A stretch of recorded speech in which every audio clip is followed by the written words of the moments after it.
Vamos a hacer una entrevista con este prolegómeno. Ayer, preparando el contenido del programa, me entero de que se dio el premio Nobel de Física a 3 personas, 2 franceses y un húngaro, por un tema que realmente me llama mucho la atención. Es gente que está estudiando el movimiento de los electrones dentro de los átomos. Entonces, digo, ¿habrá alguien en Rosario que esté al tanto de esto, que esté trabajando en este tipo de cosas? Y lo llamo a Cuello Rivarola, de quien unos amigos de la época del rugby, hace tantos años ya, que me da vergüenza decirlo, y me dice, sí, un estúpido colega tuyo dijo, ¿por qué en el CONICET no se dedican a estas cosas? Como estamos en épocas donde parece que hay gente que quiere otra vez mandar a los científicos a lavar los platos, porque estamos en eso, ¿no? Sí. Se corre ese peligro. Me dio el dato de Omar Fojón y de otro colega, pero no vamos a entrevistar a varios, sino a Omar, que es investigador que es físico, investigador independiente del CONICET, que es profesor de la Universidad Nacional de Rosario, y que nos va a desasnar un poco sobre esta cuestión. ¿Qué tal, don Fojón? Buen día. ¿Qué tal? Buen día, Oscar. ¿Cómo le va? Primero, bueno, si me permite una breve introducción, había un físico que llamaba Blas Pascal en el siglo XVII, hace 400 años, que decía que el hombre está en el medio de dos infinitos. Uno que más o menos nos dimos cuenta cuando sacamos la pata de la iglesia encima y se reconoció que el Sol era el centro del sistema solar. Pascal dijo, bueno, pero el Sol es uno, hay miles de millones de soles. Y alguna vez vamos a tratar de comprenderlo. Dice, pero hay otro infinito, que es el que va hacia adentro de la materia, la constitución de la materia, la de los átomos. Y después empezó a descubrir que estaban los electrones, que los electrones eran lo más chiquito que había, pero que había un núcleo que se podía dividir. Y ahora aparecieron los quarks, con lo cual hay un universo también infinito hacia adentro de la materia. ¿Eso es lo que están estudiando ustedes? Bueno, sí, de alguna manera sí, o sea, Pascal, bueno, un visionario, pero nosotros hemos siempre trabajado a nivel de los átomos y las moléculas, y efectivamente, si uno sigue ahondando, digamos, en la estructura de la materia, llega hasta el nivel de los quarks, ¿no? Que son los constitutivos de los hadrones, que llamamos, que son los protones y neutrones, por ejemplo. Nosotros siempre hemos trabajado a energías, digamos, que involucran los átomos, moléculas y los electrones que las constituyen, ¿no? Y bueno, efectivamente eso tiene que ver con lo que mencionaste recién, que es el Premio Nobel en Física, que fue otorgado ayer en el área de lo que llamamos atos segundos, que es un área muy reciente que se constituyó en el 2001 y que efectivamente ha crecido de una manera vertiginosa, ¿no? ¿Qué es ese área, digamos? Bueno, es un área en donde lo que se estudia es la interacción, digamos, de pulsos electromagnéticos como flashes de luz, para que se pueda entender un poco, digamos, como lo que tiene una cámara fotográfica, ¿no? Cuando uno saca en oscuridad, por ejemplo, y esos flashes de luz la característica que tienen es que duran muy, muy poco tiempo, que se llama atosegundo, que son los tiempos más cortos que ha logrado medir el ser humano hasta el presente. Sí, es Entonces, 0,171. sí, O sea, es un tiempo un difícil trillón de imaginar, trillones, no sé digamos. cómo es eso. Sí, no, eso es ya, digamos, un poco difícil de transmitir, digamos, pero conocemos un poco, no sé, yo corro, conozco los segundos, quiero mejorar el segundo en la maratón, hay quien quiere mejorar las décimas de segundo cuando hace una carrera de autos, pero bueno, las trillonésimas de segundo son justamente magnitudes, intervalos de tiempo que nunca imaginamos que podíamos medir. O sea, hemos medido, se había medido hasta los 90, lo que se llama el femtosegundo, que ya es el tiempo de vibración de las moléculas, digamos, o rotación característico, pero hoy día se llegó en el 2001 a medir el tiempo atosegundo, que es el característico, el propio de los electrones moviéndose en los átomos, moléculas y en los sólidos, en la materia sólida. De ahí el interés que generó todo esto y que, bueno, a mí me despertó una fascinación cuando tomé conocimiento de esto. Yo me encontraba haciendo una estadía postdoctoral en Madrid y justamente me empecé a interesar con eso. Y a mi regreso a Argentina dije, quiero desarrollar un poco esta línea porque veía que ahí se estaba como colando un pedacito del futuro, de lo que podía llegar y que podía ser un hecho revolucionario en la ciencia. Y o bueno, sea, usted es una de esas personas que los ignorantes dicen, ¿para qué queremos ciencia básica que si no se puede aplicar? Usted sería sí, uno de esos. lamentablemente, Una especie de bueno, mantenido por nosotros para estudiar cosas que no le interesan a nadie. claro, yo soy de los que creo profundamente, digamos, primero en la educación pública, creo en la educación de las personas, de los ciudadanos, y creo fundamentalmente que ninguna nación se desarrolla, logra el desarrollo pleno, y sobre todo el tecnológico, si no hace inversiones en ciencia básica. Lo que nosotros hacemos es ciencia básica. Sí. Y muchísimas cosas surgieron de ahí. No sé, las comunicaciones estas que estamos teniendo ahora, a través de Internet, a través de televisión, surgieron en cuestiones básicas que generó la ciencia, por ejemplo, para comunicarse entre científicos. Internet surge porque los científicos que vivían en Europa le querían mandar datos a los que estaban en Estados Unidos y viceversa. El celular surge porque se empiezan a querer comunicar los taxis espaciales, algo que parece esotérico, que nunca va a tener aplicación, y hoy día se transformó en una herramienta fundamental para nuestra vida cotidiana, digamos. Bueno, Entonces, pienso que hay que invertir en ciencia. Dígame si se puede, ¿cómo hace un investigador para investigar algo que nunca vio? Porque nadie vio un átomo nunca, ni usted ni yo, Sí, ni exactamente. Danisa vimos un átomo. ¿Cómo se hace?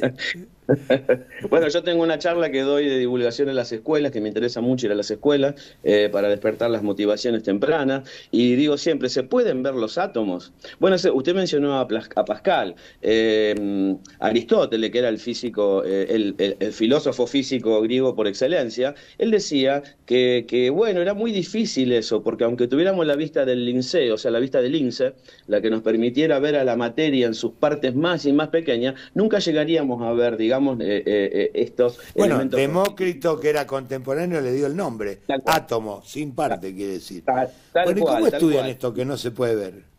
Por eso, lo que no se puede ver, digamos, nosotros lo que hacemos siempre son experiencias que permiten realizar lo que llamamos mediciones indirectas. Una medida indirecta quiere decir, bueno, a ver, quiero pesar, ¿cuánto estoy pesando para la maratón? Como le decía, me subo a la balanza, me peso, saco mi masa. Ahora, si quiero sacar la masa de una de estas partículas, un electrón, bueno, puedo hacer un experimento en donde a través de, por ejemplo, cómo se desvía el movimiento de una partícula porque le aplico un campo eléctrico magnético, a partir de allí puedo inferir la masa. Entonces lo mismo podemos hacer ¿Entendió con los usted? átomos. Danisa dice que entendió todo. Yo no tanto. Bueno, no, pero yo le cuento que, por ejemplo, bueno, ustedes conocen los microscopios Sí. ópticos, ¿sí? Bueno, gracias a la mecánica cuántica, o sea, la física cuántica que estudia el mundo de átomos y moléculas, se construyeron hace bastante, el siglo pasado, los microscopios electrónicos, donde en lugar de Sí. tirar rayos de luz, una luz para ver lo que tengo y agrandarlo con lentes ópticos, lo que se tiran, digamos, lo que tiramos los físicos y físicas son haces de electrones que hacen las veces de rayo de luz. Entonces podemos ver cosas más chiquititas. Por ejemplo, estructuras metálicas, algo muy útil para quien haga metalografía y quiera saber cuál es la estructura, la textura de una superficie metálica para desarrollar no sé, un avión, por ejemplo. Entonces, también hoy día, ya hablamos hacia finales del siglo pasado, se construyeron los microscopios de fuerza atómica. Es decir, son microscopios que funcionan de forma tal que mediante medidas indirectas podemos ver, entre comillas, la posición de los átomos, por ejemplo, que conforman una superficie. O sea, hasta ese punto hemos llegado, y si queremos ir más lejos todavía, pues tenemos que usar cada vez rayos de luz, sondas cada vez más energéticas. Por ejemplo, si uno quisiera ver algo acerca de los quarks, como mencionamos recién, bueno, tiene que hacer un experimento con mucha energía, una partícula muy energética, como los que se realizan en el CERN, en Ginebra, en la famosa máquina de Dios. Sí. Que también hay argentinos allí trabajando. Bien, dígame entonces, porque cuando le llamé a Cuello Rivarola, me dijo, hay Sí, dos que están Roberto, hablando, sí. hay dos en Rosario que están trabajando en esto. Cuando Sí, se juntan, ¿de qué hablan? Bueno, a ver, en este momento somos dos, porque bueno, cuando yo volví de mi postdoc, dirigí una tesis doctoral de Diego Boll, que es un físico brillante que tenemos acá en Rosario, que tuve la dicha, bueno, de dirigir su tesis. Luego él también se fue a formar en este área, a donde yo estuve, en Madrid, y además de eso luego estuvo Lara Martini, otra estudiante de acá de nuestra carrera, también magnífica, y Lara ahora está haciendo un postdoc en Estados Unidos, ¿no? Pero bueno, con Diego cuando nos juntamos hablamos de lo que habla todo el mundo, porque los científicos no somos así bichos raros. Al principio nos No, no, juntamos usted sabe que lo que bueno, más me encantó, perdón que lo interrumpa, sí, son las sí, fotografías de los tres premiados.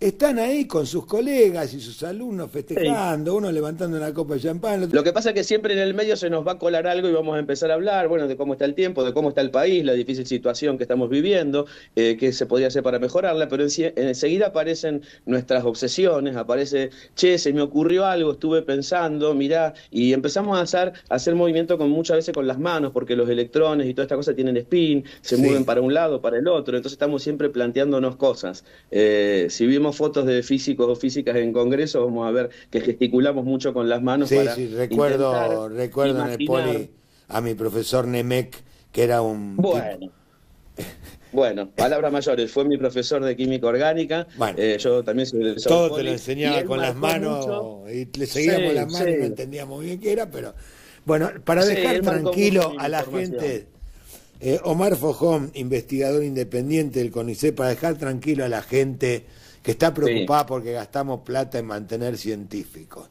A todos le van a hacer ajá. esta pregunta última que yo le voy a hacer. ¿Para qué sirve lo que usted, para qué hipotéticamente podría servir lo que Ujú. usted está estudiando?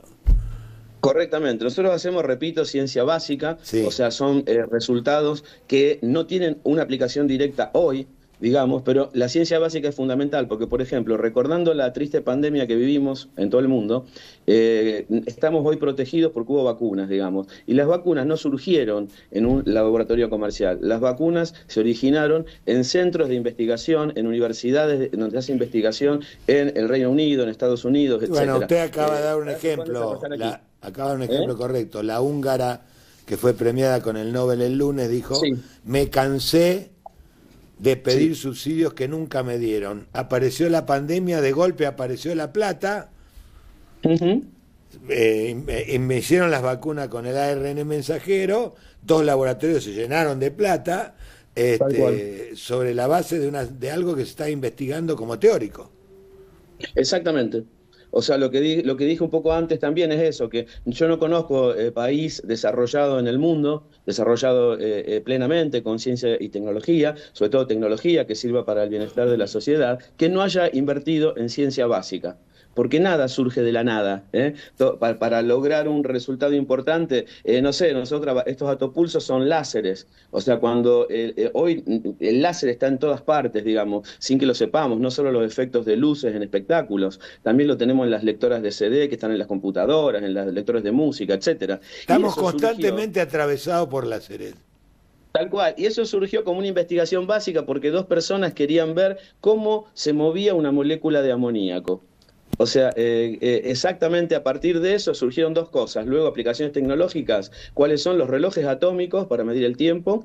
Y segundo, el láser, que ya, bueno, me estoy refiriendo. Hoy día quizás lo que descubrimos, lo que hacemos atociencia, no tiene aplicación directa, pero esperamos que sea una herramienta muy útil para muchas aplicaciones, que van desde, no sé, la caracterización de materiales, por ejemplo, hasta aplicaciones en diagnóstico médico. Por eso, tal como lo dice la declaración del Comité Nobel. Son herramientas que han abierto la puerta a mediciones de tiempo que nunca hubiéramos imaginado. Y eso abre la puerta entonces para posibles aplicaciones que ojalá se concreten y nos ayuden a vivir mejor. Muchas gracias, Fojón. Nos quedamos tranquilos. En Rosario también hay gente, no es como dice el colega, que está dedicándose a estas cosas. Gracias, No, muchas gracias a ustedes que también hacen una gran labor para que se conozca lo que hacemos. Muchísimas gracias. Un abrazo.